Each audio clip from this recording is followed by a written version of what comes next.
이제 굉장히 자세하게 설명해 주잖아요. 물론 이제 최상위권으로 갈수록 설명은 줄어들 수 있죠. 실력이 안 좋을수록 처음부터 끝까지 떠먹여 주기를 바라는 거예요, 학생들이. 숙제를 하고 나면 공부를 다 한 것 같고. 채점을 하는 이유는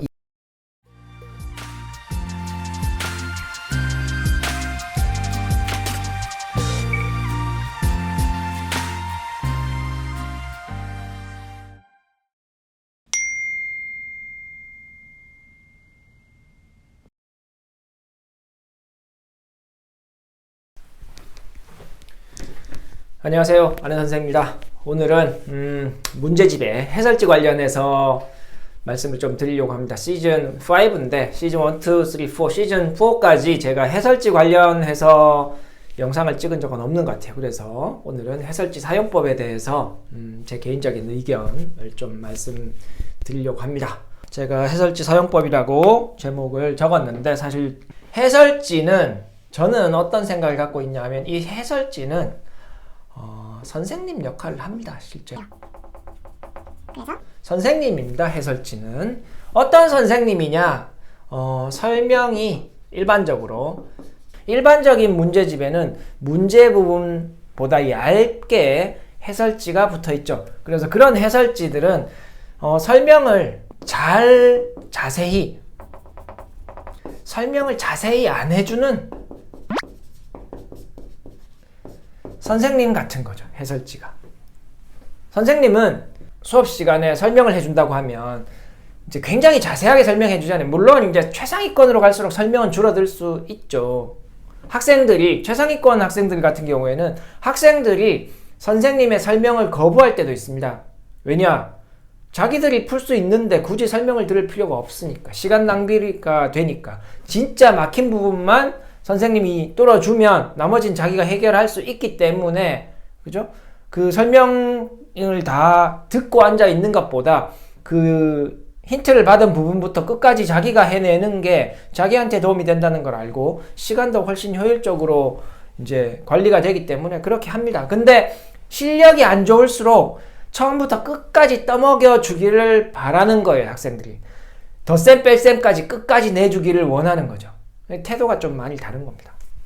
자, 어쨌든 해설지는 선생님인데 설명을 자세히 끝까지 안 해주는 선생님이다. 이 말이 뭐냐 하면, 예를 들면 이렇게 식이 이렇게 해서 답이 탁 나오잖아요. 근데 어떤 학생이 여기서 이쪽으로 가는 게 이해가 안 되는 거야. 선생님이면 여기서 여기로 넘어갈 때마다 왜 이렇게 되는지 설명을 다 해주고 넘어가는데, 해설지의 경우에 그냥 이렇게 쭉 식을 세우는 거는 설명이 되어 있는데 왜 이렇게 식을 세우는지, 근데 이렇게 가면서 이 정도는 알고 있겠지 하면서 넘어가는 것들 있잖아요. 그죠? 그러면 최상위권은 이 앞에 내가 배운 내용들이 누적이 되어 있으니까 설명이 이렇게 넘어가도 이해가 되는데, 또 학생들이 실력이 부족한 경우에 이 행이 넘어갈 때마다 잘 모르겠는 거야. 그런 부분들이 설명이 안 되어 있으니까 이 해설지는 설명을 자세히 안 해주는 선생님 같은 거다, 이렇게 말씀을 드리는 겁니다. 그래서 이 해설지를 언제 사용하느냐, 그쪽으로 넘어가면 이제 우리가 수학 공부를 똑바로 하는 방법, 제가 이런 영상에서도 여러 번 말씀드렸는데, 이제 문제를 푸는 것부터 시작을 좀 해서 설명을 드려야 될 것 같아요. 자, 해설지를 일단 언제 쓰냐 하면 답안지라고 합시다. 답안지 포함. 자, 일단 문제 풀기.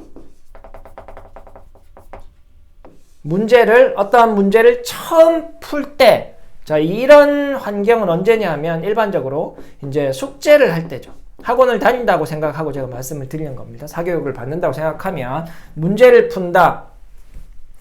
예를 들어서 1쪽부터 10쪽까지 숙제 이렇게 이제 문제를 풀게 된다. 자기 스스로 1쪽부터 10쪽까지 오늘 풀어야지라고 생각하고 있을 때도 마찬가지입니다. 이 문제를 푸는 이유는, 그죠? 학생들이 착각하고 있는데, 숙제를 다 하면 실력이 올라갔다라고 착각에 빠지는 경우가 많아요.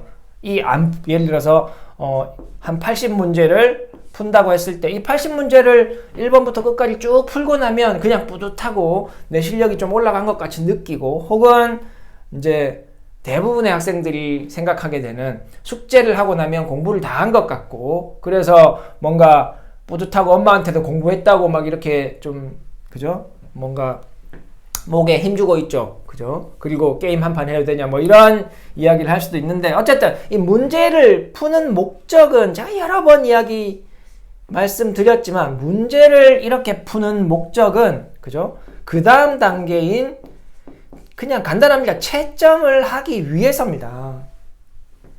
문제 풀기 자체가 공부가 되지 않는다고 했잖아요.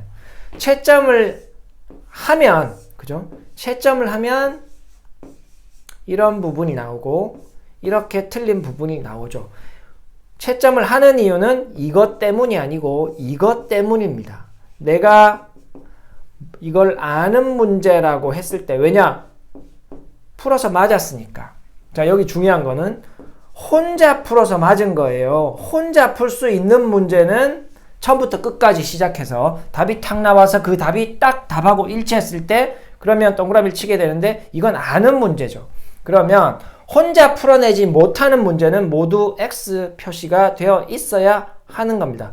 혼자 풀어내지 못했다라는 말은 진짜 끝부분 1%를 못 풀어낸 문제도 X표가 될 거고 아예 100% 전체를 문제를 읽어서 무슨 말인지 모르는 것도 X표가 될 겁니다.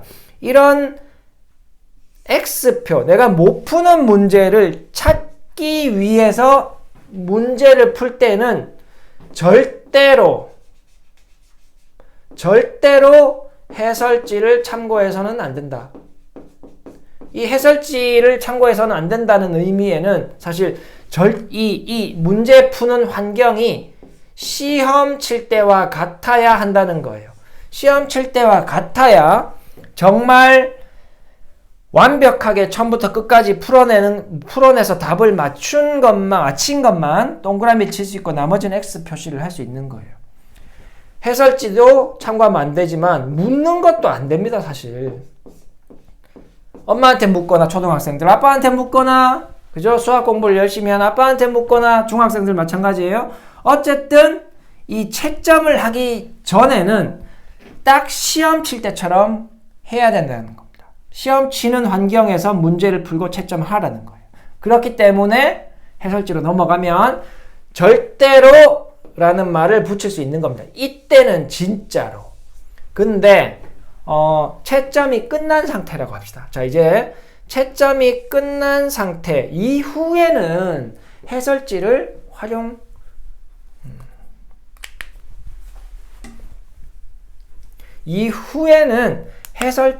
활용해도 되는 겁니다. 왜냐?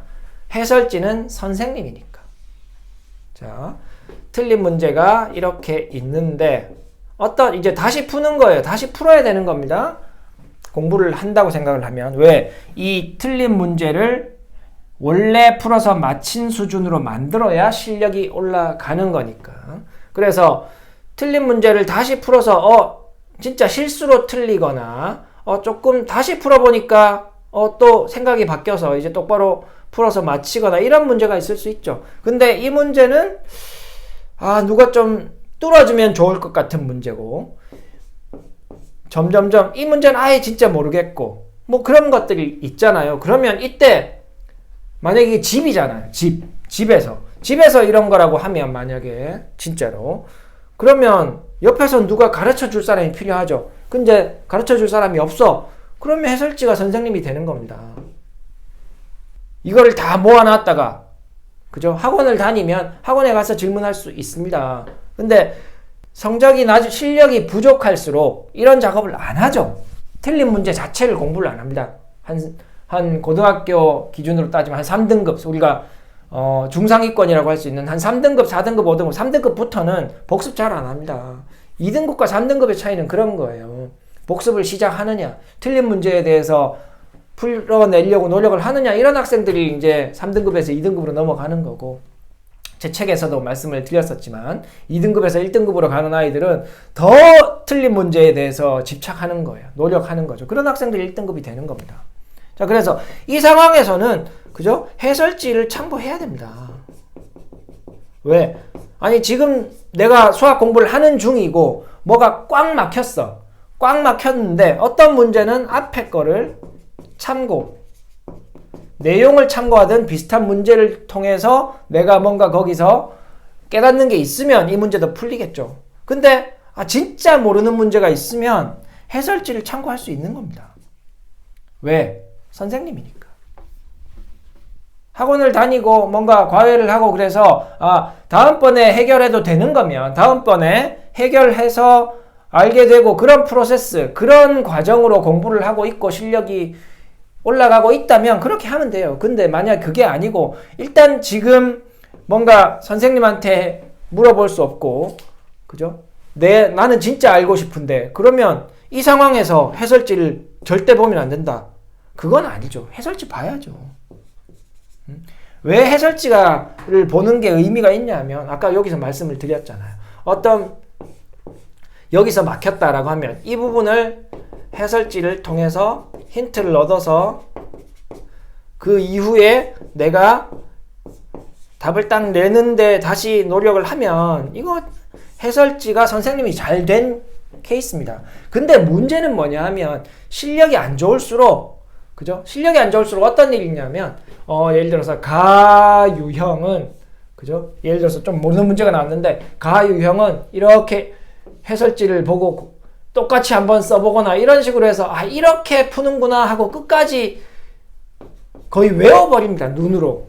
나 유형은 이렇게 하는 거구나, 여기선 이렇게 되는 거구나 하면서 문제하고 해설을 외워버려요. 어떤 아이들은. 특히 이제 엄청나게 드릴을 많이 한 학생들, 그 중에 성적이 좀 많이 낮은 학생들. 제 경험인데 보강을 하다가 어떤 여학생이 있어요. 진짜로. 지금 고등학생이 된 것 같은데 그냥 이런 거예요. 선생님 이런 거면 이렇게 하는 거 아니에요? 그러니까 이 중간에 이런 거 다 뛰어넘고 이런 거면 이런 문제는 이렇게 하는 거 아니에요? 이런 문제는 이렇게 하는 거 아니에요? 뭐 무조건 그렇게 접근하는 그런 경우를 봤어서 너무 제가 좀 당황했던 기억이 있어요. 그런 학생들이 많지는 않았는데 거의 한두 명 있었는데 좀 특이한 학생들이 있었어요. 그냥 외워버리는. 어쨌든 그래서 해설지를 잘 참고하면 이런 식으로 하면 되는 겁니다. 그래서 선생님의 역할을 하는 거예요. 해설지가. 그러니까 해설지를 절대 사용하면 안 된다. 이거는 우리가 공부라는 긴 과정 안에서, 그죠? 공부라는 긴 과정, 내가 모르는 문제를 찾아서 이 문제를 진짜 혼자 풀어서 맞힐 수 있었던 문제처럼 만드는 이 과정에서, 그죠? 내가 진짜 모르는 게 뭔지를 찾아야 하는데 이때 벌써 해설을 참고해버리는 학생들이 있습니다. 중하위권 학생들. 숙제를, 이때는 뭐가 문제냐면 숙제를 다 해가야 한다라는 압박이 있는 경우에요. 특히 다 해야 되니까 답을 다 달아서 꽉 채워 가야 되겠구나, 이런 잘못된 생각을 가지고 있는 학생들이 해설지를 보거나 혹은 내가 풀어서 안 되니까 친구한테 물어서 답을 달아간다던가, 극단적으로는 나는 안 풀었는데 초등학생의 경우에요. 경험이 제가 있습니다. 친구한테 문제지를 던져주고 이거 풀어서 답 좀 달아라, 이렇게 해서 갖고 와서 제가 풀었습니다, 이런 경우도 있었어요. 한 두세 건. 제 수업 듣는 학생들 중에. 그러니까 완전 잘못된 거죠. 왜 하는지, 숙제를 왜 하는지, 문제를 왜 푸는지부터 잘못 알고 있는 아이들의 경우, 그죠? 그런 경우에 이렇게 해설지를 이 순간 참고해서 들어가 버리게 되면 어떤 문제가 발생하냐면, 내가 못 푼 문제인데 100% 내 힘으로 푼 게 아닌데 동그라미가 치게 된다. 동그라미를 친단 말이죠. 이렇게 되는 그 순간 아빠한테 물어서 풀었는데 동그라미 치고, 그러면 내가 못 푼 문제인데 동그라미가 쳐 있으니까 이 부분은 다음번에 공부할 기회가 없어지는 거예요. 그래서 제가 문제 풀 때 채점하기 전에는 절대로 답을 보지 말라고 하는 겁니다. 채점이 되고 난 이후에 이건 이제 우리가 복습이라고 할 수 있잖아요. 오답을 할 때 막히면, 그죠? 선별적으로 해설지, 선생님 옆에 질문할 수 있는 사람이 없다면 해설지를 가지고 공부를 할 수 있다는 겁니다. 이게 최상위권으로 갈수록 많이 쓰는 방법입니다. 굉장히 효율적인 거예요. 내가 이걸 묵혀뒀다가, 그죠? 고등학생들 중에 내가 이걸 묵혀뒀다가 선생님한테 나중에 질문해야지. 이게 좀 더 이상한 겁니다. 학원에서 어떤 수업을 들으면서 이렇게 아까 말씀드린 것처럼 어떤 루틴한 과정이 있는 상태에서는, 그죠? 해설지 같은 게 필요 없을 수도 있습니다. 근데 그게 아니라고 하면 이제 제일 많이 오류가 발생하는 게 처음 풀 때부터 해설지를 참고하려는 욕구가 막 생기고 다 해가야 한다는 그런 압박 때문에 해설지를 사용하거나 막 해설지 외에 뭐 누가 다른 사람이 알려줘도 해설지 본 거하고 마찬가지잖아요. 그런 과정을 하게 되는데 그건 정말 안 된다는 겁니다. 그 이후에 선생님한테 사교육을 받고 있어도 선생님한테 설명을 들었는데 들을 때는 이해가 됐단 말이죠. 근데 다시 복습을 하거나 다른 문제를 풀려고 할 때 잘 안 되면 해설지를 좀 참고할 수 있는 겁니다. 왜? 그 유형이나 그 문제는 이미 내가 내 힘으로 풀지 못했다는 게 첫 번째 이 과정에서 확인된 거잖아요. 그러면 그 이후에는 해설지는 좋은 선생님의 역할을 할 수 있다는 겁니다. 해설지를 보면서 공부하는 것도 충분히 좋은 학습이 될 수 있다. 이 말씀을 드리려고 오늘 영상을 찍었습니다. 다음에 또 다른 내용을 가지고 오도록 하겠습니다. 감사합니다. 안녕, 수학 화이팅!